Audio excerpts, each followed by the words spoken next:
नमस्कार साथियों, मैं अनीता श्रीवास्तव आपका हार्दिक अभिनंदन करती हूँ।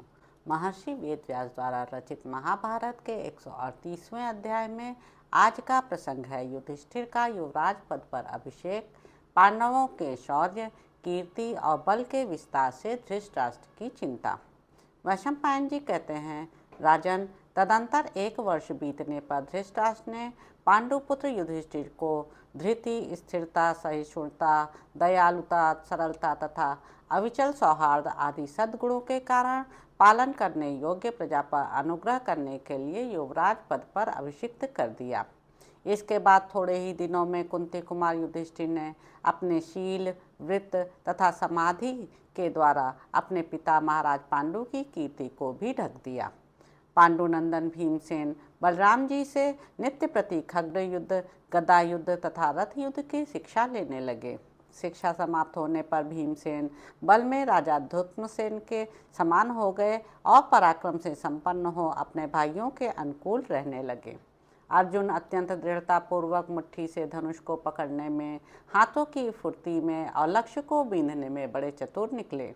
वे छुर, नाराज, भल और विपाट नामक ऋजु, वक्र और विशाल अस्त्रों के संचालन का गूढ़ तत्व अच्छी तरह से जानते और उनका सफलतापूर्वक प्रयोग कर सकते थे। इसलिए द्रोणाचार्य को यह दृढ़ विश्वास हो गया था कि फुर्ती और सफाई में अर्जुन के समान दूसरा कोई योद्धा इस जगत में नहीं है। एक दिन द्रोण ने कौरवों की भरी सभा में निद्रा को जीतने वाले अर्जुन से कहा, भारत मेरे गुरु अग्निवेश नाम से विख्यात हैं। उन्होंने पूर्व काल में महर्षि अगस्त्य से धनुर्विद्या की शिक्षा प्राप्त की थी। मैं उन्हीं महात्मा अग्निवेश का शिष्य हूँ। एक पात्र से दूसरे को इसकी प्राप्ति कराने के उद्देश्य से सर्वथा उद्यत होकर मैंने तुम्हें यह ब्रह्मशिर नामक अस्त्र प्रदान किया, जो मुझे बड़ी तपस्या से मिला था। वह अमोघ अस्त्र वज्र के समान प्रकाशमान है। उसमें समूची पृथ्वी को भी भस्म कर डालने की शक्ति है। मुझे वह अस्त्र देते समय गुरु अग्निवेश जी ने कहा था, शक्तिशाली भारद्वाज, तुम यह अस्त्र मनुष्यों पर न चलाना। मनुष्येतर प्राणियों में भी जो अल्पवीर्य हों, उन पर भी इस अस्त्र को न छोड़ना। वीर अर्जुन, इस दिव्य अस्त्र को तुमने मुझसे पा लिया है। दूसरा कोई इसे प्राप्त नहीं कर सकता। राजकुमार, इस अस्त्र के संबंध में मुनि के बताए हुए इस नियम का तुम्हें भी पालन करना चाहिए। अब तुम अपने भाई बंधुओं के सामने ही मुझे एक गुरु दक्षिणा दो। तब अर्जुन ने प्रतिज्ञा की, अवश्य दूंगा। उनके यूं कहने पर गुरु द्रोण बोले, निष्पाप अर्जुन, यदि युद्ध भूमि में मैं भी तुम्हारे विरुद्ध लड़ने को आऊं तो तुम मेरा सामना करना। यह सुनकर कुरुश्रेष्ठ अर्जुन ने बहुत अच्छा कहते हुए उनकी इस आज्ञा का पालन करने की प्रतिज्ञा की और गुरु के दोनों चरण पकड़कर उन्होंने सर्वोत्तम उपदेश प्राप्त कर लिया।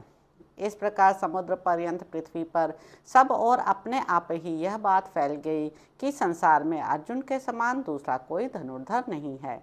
पांडुनंदन धनंजय गदा, खड्ग, रथ तथा धनुष द्वारा युद्ध करने की कला में पारंगत हुए।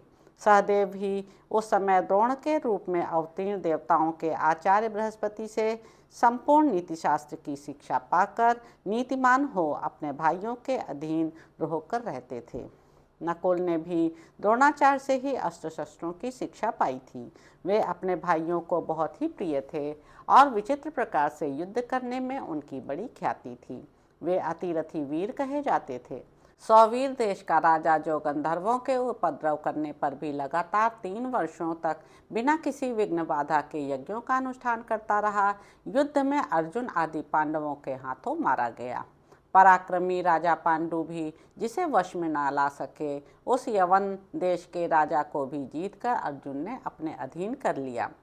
जो अत्यंत बली तथा कौरवों के प्रति सदा अभिमान एवं उदंडतापूर्ण बर्ताव करने वाला था, वह सौवीर नरेश विपुल भी बुद्धिमान अर्जुन के हाथ से संग्राम भूमि में मारा गया।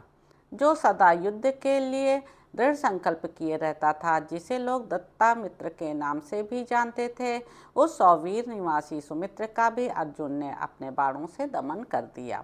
इसके सिवा अर्जुन ने केवल भीमसेन की सहायता से एकमात्र रथ पर आरूढ़ हो युद्ध में पूर्व दिशा के संपूर्ण योद्धाओं तथा 10,000 रथियों को भी जीत लिया। इसी प्रकार एकमात्र रथ से यात्रा करके धनंजय ने दक्षिण दिशा पर भी विजय पाई और अपने धनंजय नाम को सार्थक करते हुए कुरुदेश की राजधानी में धन की राशि पहुंचाई। जन्मेजय इस तरह नरश्रेष्ठ महामना पांडवों ने प्राचीन काल में दूसरे राष्ट्रों को जीतकर अपने राष्ट्र की अभिवृद्धि की। तब दृढ़तापूर्वक धनुष धारण करने वाले पांडवों के अत्यंत विख्यात बल पराक्रम की बात जानकर उनके प्रति राजा धृतराष्ट्र का भाव सहसा दूषित हो गया। अत्यंत चिंता में निमग्न हो जाने के कारण उन्हें रात में नींद नहीं आती थी। तो इस प्रकार साथियों, आदि पर्व के अंतर्गत संभव पर्व में धृतराष्ट्र की चिंता विषयक 138वां अध्याय पूरा हुआ। इसके अगले अंक में आप जानेंगे कि कणिक का धृतराष्ट्र को कूटनीति का उपदेश। तो अब आपसे अगले अंक में मुलाकात होगी। मेरे YouTube चैनल संवाद विद अनीता को लाइक करें, शेयर करें, सब्सक्राइब करें। धन्यवाद साथियों।